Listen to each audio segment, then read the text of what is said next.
Hello and welcome to this week's tutorial. I'm going to be painting the Reaper Miniatures Kyphrixis Dragon.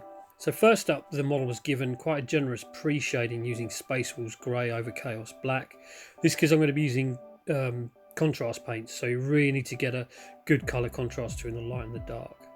So you can see here I'm just applying the Lyandren Yellow contrast paint to the wing membranes. And you can see the pre-shade really doing its job here. It's a really nice difference between the light and dark areas. And I actually went back and applied another coat just to give a real depth to the yellow, which worked really nicely. So the belly was painted in much the same way. Obviously the pre-shade isn't quite as obvious in this area. There is still some, but again, providing a nice even coat, making sure the area was covered.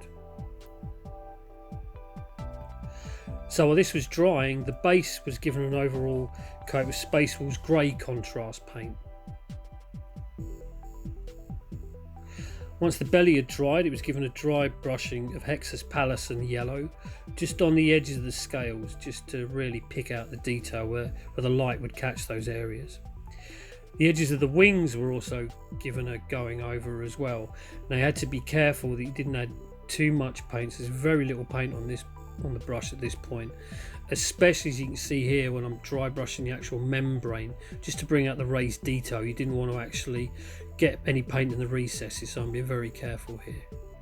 So then the body was given an overall coat of Warp Lightning green contrast paint, really quite a generous coat. You had to be careful that it didn't run into any areas such as the wings and the belly, so on and so forth, but really trying to get a nice even coverage. And again, as with the wings, the pre-shade was key for this point. Basically it's allowing the contrast for the contrast paint to kind of show over, if you see what I mean. Again, just being really careful around the wings, making sure I don't get any paint on the membrane. It's quite a viscous paint, so you've got to be careful it doesn't go where you don't want it to, especially when I'm applying such a thick coat.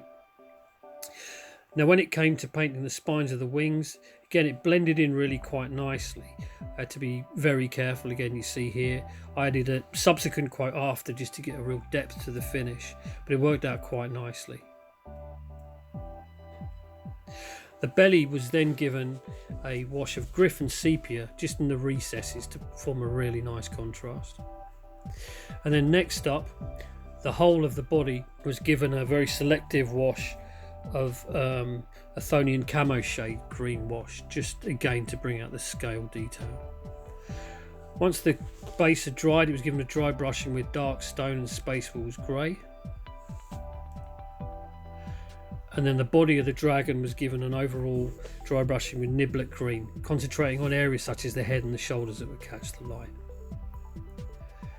Now to blend the wing colours in, I thought they looked a little stark. I used some Gryphon Sepia wash, just in the recesses where the membrane sort of met the spines of the wing.